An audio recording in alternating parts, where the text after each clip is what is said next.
Isang umaga na naman ang lumipas at narito ako, si Elias, isang hamak na bangkero. Sa likod ng mga puno at ng mga dahon, naririnig ko ang bulong ng ating bayan. Ang sigaw ng pagdurusa at ang hinagpis ng mga inaapi. Ang mga tao rito, sila na naglilinis ng ginto sa ating mga ilog. Sila na nag-aararo ng ating bukirin. Sila ang tunay na bayani. Ngunit anong kapalit? Pagdurusa? Paghihirap? O ang masama ay kamatayan? Nakita ko na ang sugat na dulot ng kasakiman ng mga praile at opisyales na walang habag. Kaibigang Ibarra, hindi mo ba nararamdaman ang kanilang mga sakit? Ang bawat hampas ng latigo sa kanilang mga likod.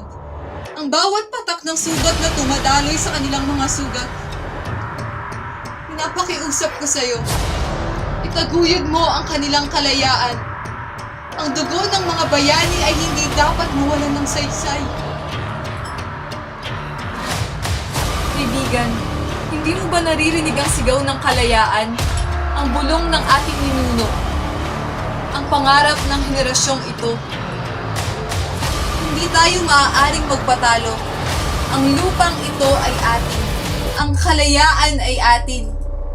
Ngunit hindi sapat ang lakas ko.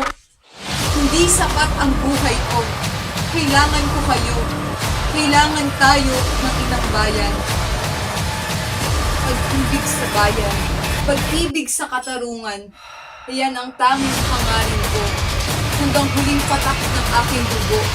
Hanggang huling tibok ng aking puso.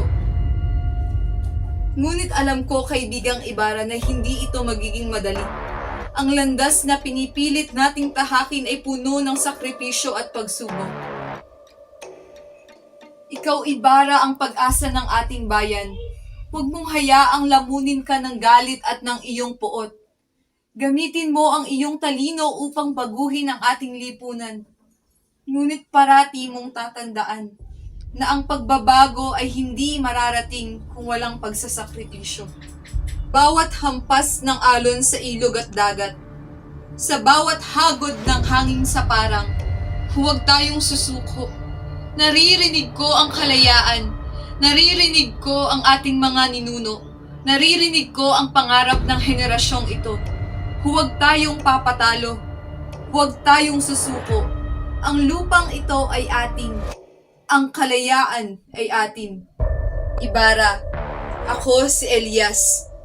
Kasama mo sa laban, kasama mo sa kalayaan. Naway ang ating mga pangarap para sa inang bayan ay maging realidad.